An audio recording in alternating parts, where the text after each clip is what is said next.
Some folks just have a way of trying things. That was the sentence. It hung in the conditioned air of the first-class cabin, as out of place and as sharp as a shard of glass on a velvet seat.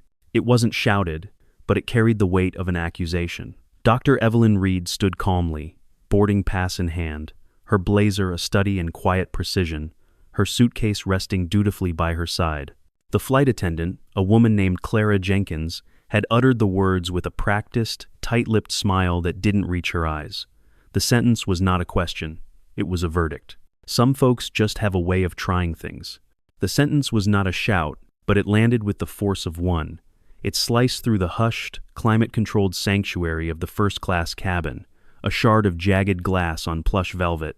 It was an ugly, misplaced thing in a space engineered for seamless comfort. Dr. Evelyn Reed, standing in the aisle with the quiet poise of someone entirely comfortable in her own skin, heard the words and understood them instantly. They were not a casual observation. They were a carefully aimed projectile, and she was the target. She had been looking forward to this flight. The preceding 72 hours had been a grueling marathon of final negotiations in a sterile Zurich boardroom, culminating in a landmark technology-sharing agreement that would redefine transatlantic avionics for the next decade. She was tired, but with the deep, satisfying weariness that comes from a difficult victory.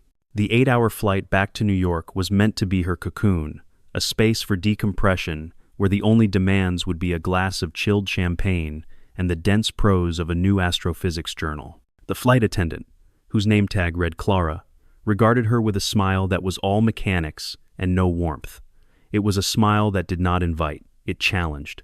Her eyes, cool and pale blue, performed a swift, dismissive inventory: the elegant, custom-tailored blazer, the subtle gleam of a simple gold necklace against her dark skin, the intricate braids coiled in a sophisticated crown. It was the appraisal of a gatekeeper deciding who did and did not belong. Evelyn held out her boarding pass. The paper was still crisp, the ink was clear. Passenger, Dr. Evelyn Reed, seat 2 amperes, class first. Clara Jenkins barely glanced at it. For her, the document was secondary to the visual data she had already processed, data filtered through a lifetime of accumulated biases. In her mind, a passenger in seat 2 amperes had a certain look, usually older, usually male, usually white, a quiet confidence that bordered on entitlement. Evelyn possessed the confidence, but she disrupted the rest of the pattern. And for Clara, that disruption felt like a deception. She felt a small, bitter thrill, the self-righteousness of someone about to expose a fraud. It was one of the few forms of power her job afforded her, and she wielded it with practiced ease. "I'm going to need to look at that again," Clara said, her voice a little louder now, pitched for the benefit of the surrounding passengers.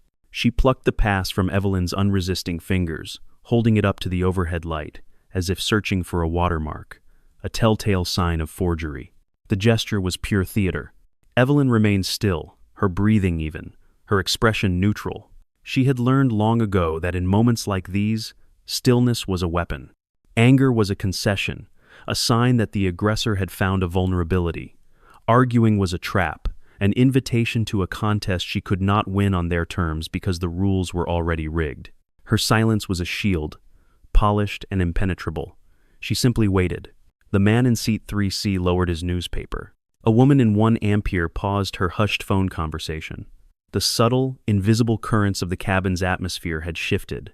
A quiet disagreement was becoming a public spectacle. Clara, sensing her audience, pushed the pass back towards Evelyn's chest with a dismissive flick of her wrist. The corner of the paper poked into the fabric of her blazer. It was a small, petty act of physical assertion. "You don't look like a doctor," she muttered, her voice a low, conspiratorial buzz meant to be overheard. The smirk on her face was sharp and triumphant. "You look like you belong in coach." That was it, the final, explicit declaration. It wasn't just about the ticket anymore. It was about her identity, her profession, her very presence. The sentence was designed to shrink her, to put her in a box labeled less than. In that moment, a profound and icy calm settled over Evelyn. The weariness from her trip evaporated, replaced by a familiar, focused energy. She had faced down arrogant corporate titans in hostile boardrooms and condescending academics in stuffy university halls. The arena was different, but the game was the same. She would not argue. She would not raise her voice. She would not even blink. She would simply occupy this space, this small patch of aisle carpeting, and let the situation unfold. She would let her opponent, so confident in her own assumptions, walk herself right off a cliff. The spark had been struck. Now, all Evelyn had to do was wait for the fire to consume the one who started it. The quiet hum of the aircraft's ventilation system was no longer the dominant sound in the cabin. It had been replaced by a more insidious noise, the low, rustling murmur of human judgment. Whispers slithered through the aisles like smoke, carrying assumptions and veiled accusations. The cabin had transformed from a space of transit into a makeshift courtroom, and the jury was already delivering its verdict without having heard any evidence. In Seat 1C, Todd Miller, a mid-level sales executive who measured his own importance by the proximity he kept to power, felt a surge of delicious, vicarious excitement. This was better than the in-flight movie. He saw a simple, familiar drama playing out, an entitled person trying to game the system, and a hard-working employee bravely holding the line. He fumbled for his phone, his thumb swiping to the camera app. He wasn't a malicious man, not in his own estimation. He was simply a chronicler of what he considered life's little dramas, a purveyor of content for his modest social media following. "Watch," he whispered to his seatmate, a portly man who grunted in agreement. "She's going to pull the race card any second. It's the oldest trick in the book." He angled his phone, ensuring he captured both Evelyn's stoic profile and Clara's increasingly righteous posture. Clara, for her part, was feeding off the energy. The tacit support of the other passengers was a heady validation. She felt seen. She felt important. This was no longer about a seating discrepancy. It was about defending order, about protecting the integrity of the invisible but powerful social contract of first class. Her phone was already propped up on a nearby service counter, the little red light indicating she was live. "Hey fam," she chirped, her voice taking on the bright, artificial cadence of an influencer. "Welcome back to Clara's Sky High Stories. You are not going to believe what's happening on my flight today." She panned the camera subtly, a quick, jerky movement that didn't quite show Evelyn's face, but captured enough of her presence to make her the unmistakable subject of the broadcast. Some people think the rules don't apply to them. They think they can just sit wherever they want, make a big scene, and bully their way through life. The comments started to scroll up her screen, a cascade of instant affirmation. "Go, Clara. Don't let her walk all over you." "Ugh. The entitlement is real. Stand your ground. We support you." Each comment was a small puff of oxygen feeding the flames of her conviction. Meanwhile, Todd Miller had finished uploading his own short clip to X. He'd tagged the airline, of course. "Flight fraud in real time at Atlantic Air," he captioned it. "Passenger refusing to leave first class. Getting ugly. Let's see how this plays out." He sat back, a smug sense of participation settling over him. He wasn't just a passenger, he was a citizen journalist. Amidst this digital tempest, Evelyn remained an island of preternatural calm. She finally unclasped her sleek leather handbag, the click of the magnetic latch unusually loud in the tense silence. She withdrew her phone. Its screen cast a cool blue light on her face, revealing no trace of fear or anger. Her fingers moved with an unhurried, surgical precision. 3 messages, each a carefully calibrated move on a chessboard only she could see. The first, to her executive assistant, Anya Sharma, was a simple instruction containing the flight number, the airline, and a single, potent word: incident. Anya, a formidable force of efficiency and loyalty, would know exactly what that meant. She would begin monitoring all communication channels, alert the security team, and prepare a preliminary incident report. Level 1. Inform and document. The second message was to Julian Croft, the notoriously aggressive head of her company's legal department. Atlantic Air, Flight 712. Document everything. Await my signal. Julian lived for moments like this. He would immediately begin a background search on the airline's service record, their recent legal disputes, and the terms of their current contracts. Level 2. Prepare for legal engagement. The third message was the most significant. It went to a private, encrypted number saved under the name Board Chair, Personal. The recipient was Marcus Vance, a titan of industry and the chairman of the board at her company, a man who had been her mentor for 15 years. Marcus, slight delay on AA 712. Might be a good time for your office to review the penalty clauses in our current leasing contract with Atlantic Airlines. This was not a request for help. It was the strategic placement of a single, powerful chess piece. Level 3. Apply leverage. She slipped the phone back into her bag. The entire sequence had taken less than 20 seconds. She then did something that seemed to disarm the entire cabin. She walked past the still babbling Clara, her posture perfect, and sat down in her assigned seat, 2 amperes. She placed her bag beneath the seat in front of her, smoothed the fabric of her blazer, crossed her legs, and waited. Her work was done for now. The seeds had been planted. All she had to do was give them time to grow. The arrival of airport security was announced by the solid, authoritative thud of boots on the jet bridge. 2 officers stepped aboard, their presence immediately sucking the remaining air out of the cabin. They wore their authority like their bulletproof vests, a heavy, unyielding layer meant to preempt any challenge. The taller of the 2, whose name tag identified him as Officer Daniels, carried himself with the weary impatience of a man who had seen this same petty drama play out 100 times. His eyes scanned the scene and made a swift, practiced calculation. On one side was a uniformed employee of the airline part of the system, a known quantity. On the other was a passenger, now seated, who was the identified source of the disruption. For Daniels, the path of least resistance was clear. He addressed Clara first. "What's the problem here?" "She's refusing to move, officer," Clara said, her voice now laced with a vindicated quiver. She gestured toward Evelyn. "Her seat is in coach, but she's insisting on sitting here. I've asked her multiple times, and she's being completely non-compliant." Daniels turned his full attention to Evelyn. His expression was a professional mask of stern neutrality, but his eyes held a flicker of annoyance. He saw a problem that was making him late for his break. "Ma'am," he began, his voice a flat, non-negotiable baritone. "We have a report that you're in the wrong seat. I'm going to need you to gather your belongings and step off the aircraft so we can get this sorted out." Evelyn looked up at him. She did not get defensive. She did not raise her voice. She simply met his gaze and held it. "Officer, I am in the seat I paid for. Seat 2 amperes, first class. Your information is incorrect." "Do you have proof of that, ma'am?" "Proof of purchase?" Daniels asked. The ma'am a thin veneer of politeness over a core of pure skepticism. Slowly, and with the deliberate grace of a queen laying down a scepter, Evelyn reached into her handbag. She did not produce a crumpled receipt or a frantic confirmation email on her phone. Instead, she placed 2 items on the polished surface of her tray table. The first was a credit card, forged from sleek, anodized titanium. Its black surface seemed to drink the light.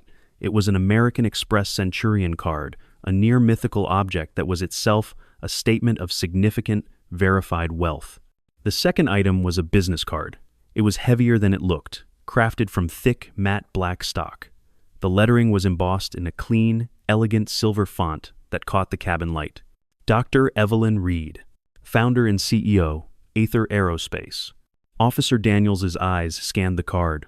The title Doctor, registered first, then CEO. The name of the company, Aether Aerospace, meant nothing to him, but the combined effect of the Centurion card and the authoritative title on the heavy cardstock gave him his first moment of pause. The narrative he had walked into suddenly had a wrinkle. People who carried cards like this were not typically the sort to scam their way into a better seat. Clara, sensing his hesitation, leaned in. "Anyone can print a business card," she whispered. A desperate last-ditch effort to keep her version of reality intact. Evelyn's head tilted slightly, and for the first time, she addressed Clara directly, her voice dangerously soft. "And anyone," she said, her eyes locking onto Clara's, "can make a career-ending mistake." Apparently, a new murmur, different from the first, rippled through the nearby seats. It was a sound of dawning uncertainty. "The captain needs to be informed of this delay," Evelyn stated, her gaze shifting back to Daniels. "It was not a request, and I strongly suggest you do it quickly. Because every second that this plane remains at the gate, the cost of this misunderstanding is compounding for your employer." It wasn't a threat. It was an economic fact, delivered with the dispassionate clarity of a market analyst. The power dynamic, once so clear, had become muddy and treacherous. Daniels was no longer sure of his footing. As if summoned by the sheer force of the shifting power in the cabin, The cockpit door clicked open. Captain Marcus Thorne emerged, tall, with silver-streaked hair and the calm, commanding presence of a man who had spent 30 years being the final authority at 35,000 feet. He stepped into the aisle. His eyes, trained to assess complex situations in an instant, took in the entire scene. The standoff had just been escalated to the highest possible court. Captain Thorne's presence was a ballast that immediately steadied the turbulent cabin. Phones were lowered, whispers died in throats. Even Clara Jenkins seemed to shrink slightly, her performative confidence deflating under the gaze of her superior. The captain was the undisputed sovereign of this small, pressurized kingdom, and his word was law. "What is the cause of this delay?" Thorne asked, his voice calm but with an undercurrent of steel. He looked at Clara, his designated officer, on the floor. "We have a passenger in the wrong seat, Captain," Clara reported, her voice now lacking its earlier triumphant ring. "She's refusing to cooperate."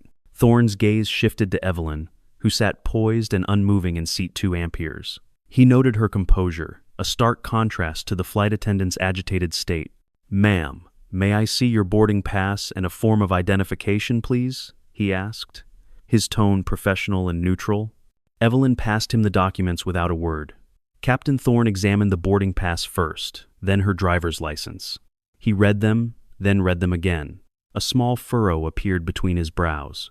It wasn't a frown of confusion, but of dawning, alarming recognition. Dr. Evelyn Reed. He then glanced down at the business card still sitting on her tray table. Aether Aerospace. The name hit him like a jolt of electricity. Marcus Thorne wasn't just a pilot. As a senior captain, he was frequently involved in operational consultations regarding fleet upgrades and acquisitions. Aether Aerospace was not just some vendor. They were the revolutionary tech firm that had designed the proprietary, fuel-saving winglet technology being rolled out across Atlantic's entire long-haul fleet. They were the creators of the next-generation navigation software that was saving the airline millions of dollars a quarter. He had personally sat through a 3-hour presentation on their avionics suite just 6 months ago. The woman in seat 2 amperes wasn't just a passenger.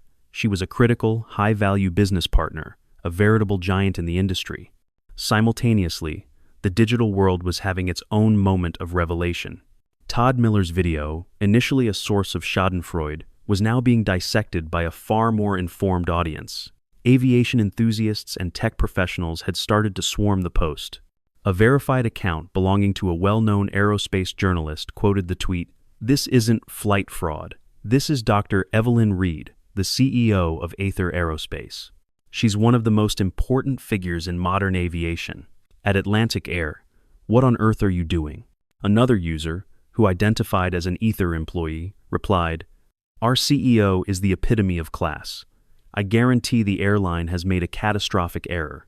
The narrative was not just unraveling, it was being violently torn to shreds and rewoven in real time. The hashtags were changing from number flight fraud to number stand with Dr. Reed and the deeply embarrassing number Atlantic airfail. Back on the plane, Captain Thorne was pulling out his company-issued tablet, his fingers flying across the screen. He bypassed the standard passenger manifest and went directly into the corporate partner portal. Evelyn's profile appeared instantly. Dr. Evelyn Reed, seat 2 amperes, first class, and next to her name, a small crimson flag with a note, partner level, C, critical, corporate alliance. Extend all courtesies. Do not delay. A cold dread washed over him. He looked up from the tablet, his professional mask crumbling to reveal genuine dismay. He met Evelyn's unwavering gaze. "Dr. Reed," he said, his voice now imbued with a profound and urgent respect. "Please accept my sincerest apologies on behalf of the entire crew. There has been a grave error. You are, of course, exactly where you are supposed to be." Clara Jenkins made a small, wounded sound, like a balloon slowly deflating.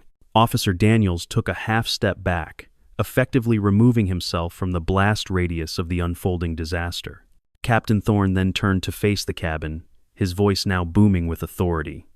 "We owe this passenger, Dr. Reed, a formal apology for this unacceptable delay and profound lapse in professionalism."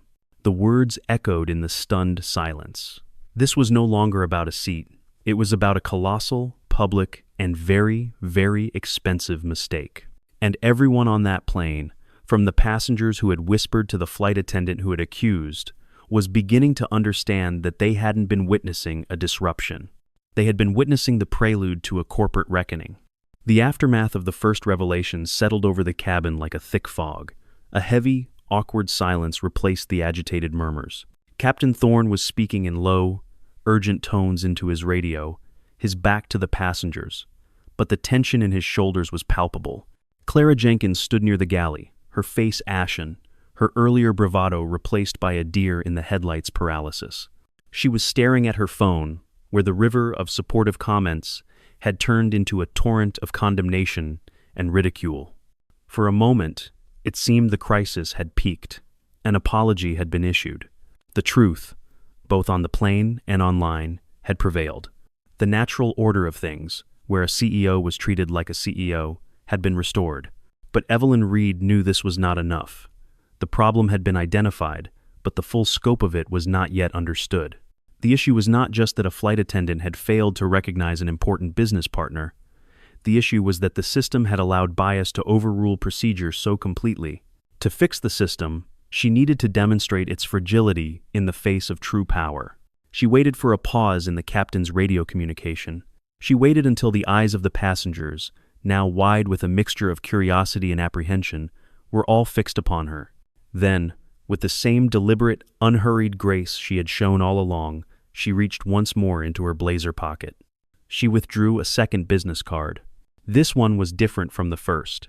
It lacked the immediate, flashy authority of the gleaming silver on black. It was understated, printed in a simple, dark gray serif font on a heavy, cream-colored cardstock. It was the kind of card that didn't need to shout its importance. Its power was coded, meant to be understood only by those who operated in a certain stratosphere. She placed it on the tray table beside the first one. Captain Thorne, turning from his call, saw it first. He leaned in slightly to read the text.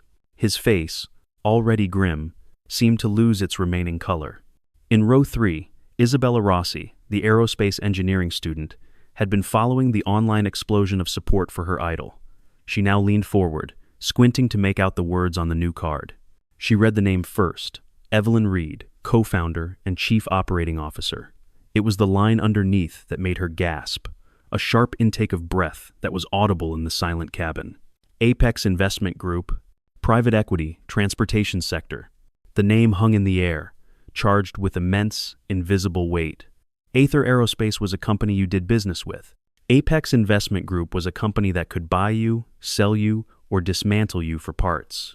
It was one of the most powerful and influential private equity firms in the world, with a portfolio that included shipping lines, freight companies, and, most notably, significant stakes in several major airline holding companies. The atmosphere in the cabin underwent another phase transition, from tense to something approaching pure dread.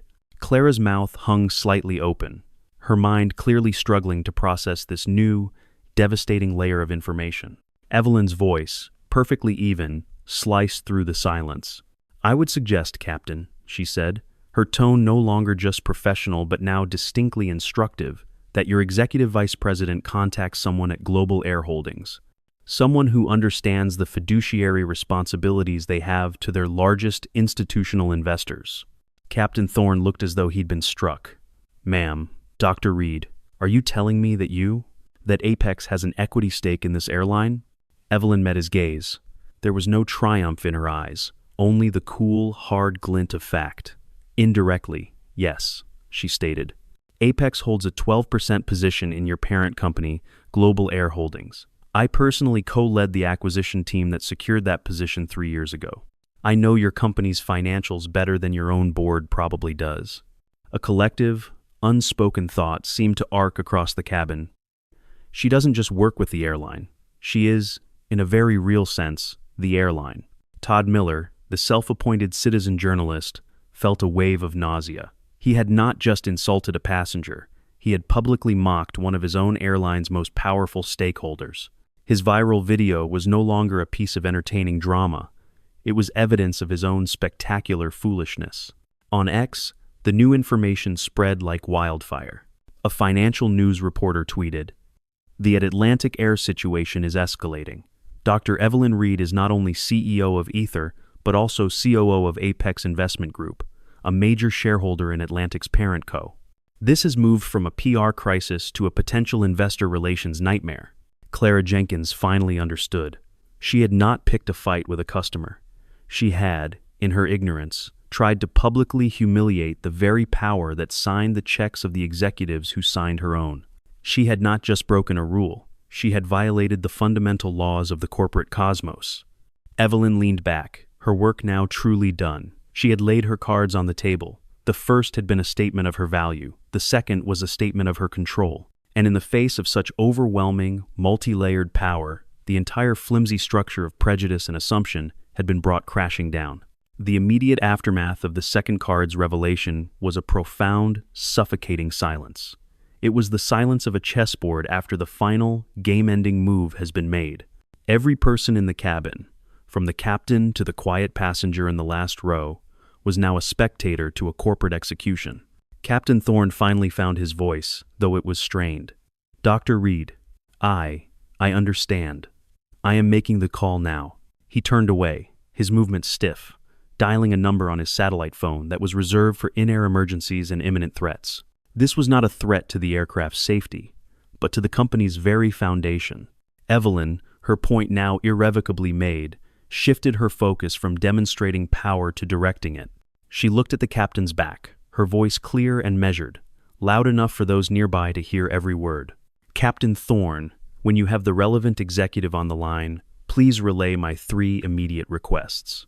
Every head turned. This was not a negotiation. It was the issuing of terms. "1," she began, holding up a single finger. "The immediate termination of any employee who chose to broadcast this incident live without consent, in clear violation of company policy and basic human decency." Clara Jenkins flinched as if struck. "2," Evelyn continued, her voice unwavering. "The immediate suspension of the entire flight crew involved, pending a formal, third-party investigation into their handling of this matter."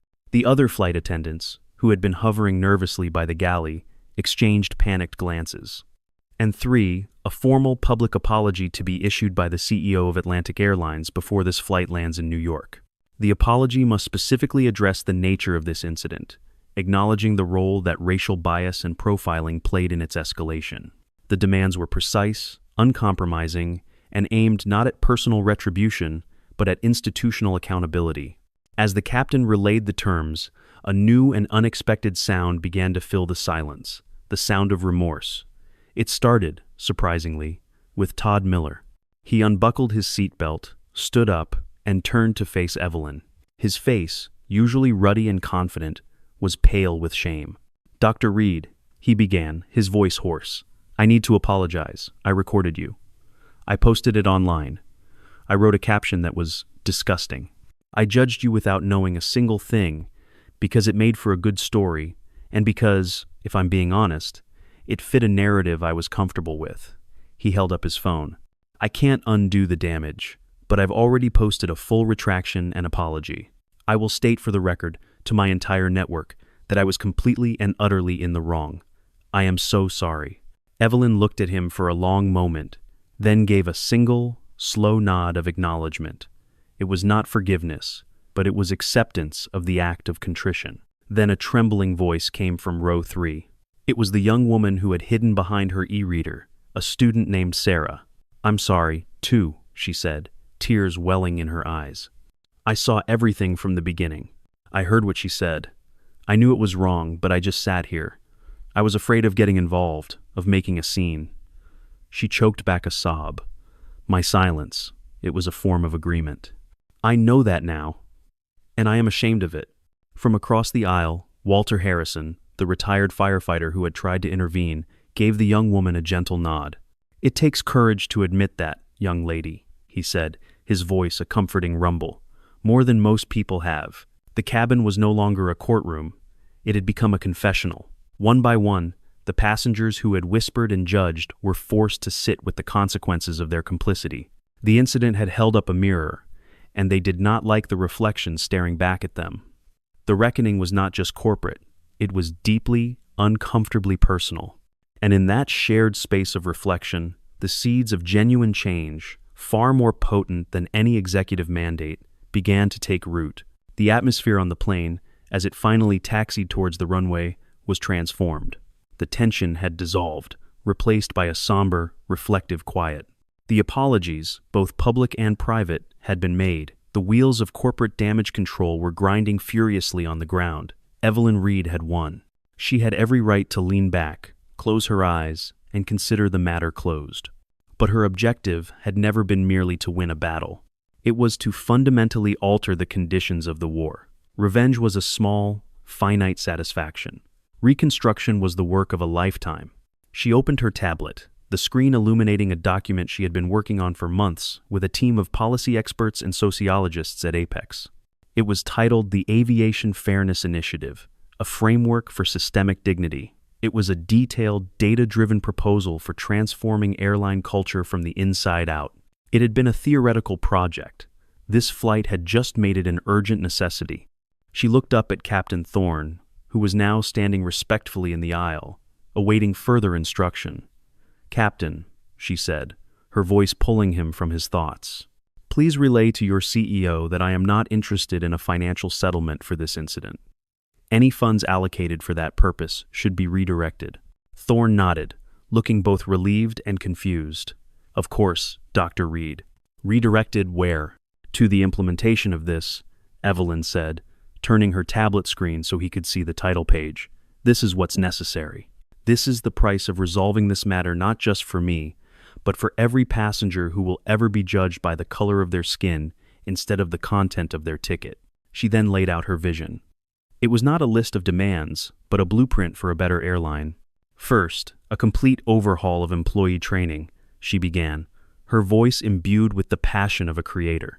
"We will help you design mandatory, immersive unconscious bias and de-escalation workshops run by leading experts.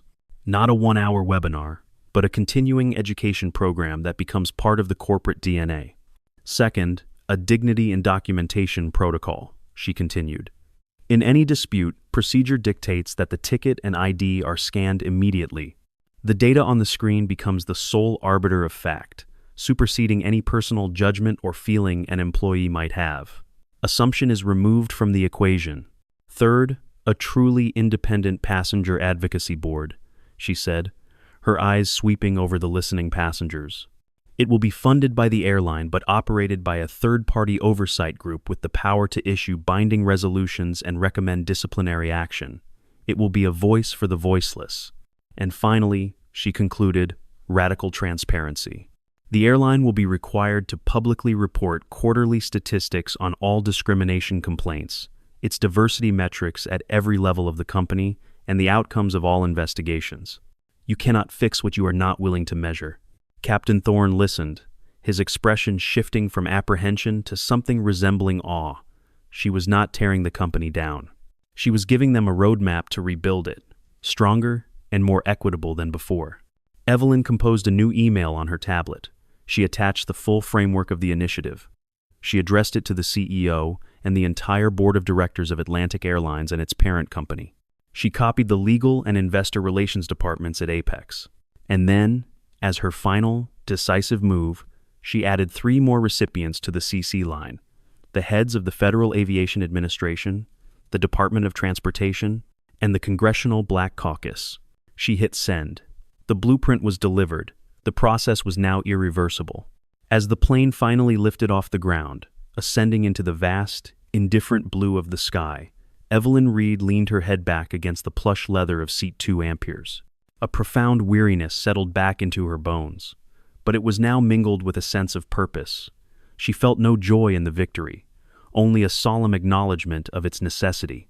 It was a sad commentary on the world, she thought, that one had to be the CEO of 2 powerful corporations and a major shareholder just to be treated with the basic decency and respect that should be afforded to every human being.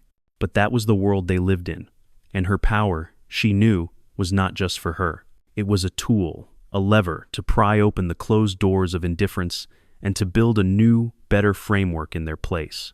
She hadn't just reclaimed her seat, she had redefined what it meant to occupy it. The lesson from Seat 2 Amperes would not just be a viral video or a corporate memo. It would be a legacy of change, a quiet but unstoppable force. taking flight and soaring far beyond the confines of this single journey.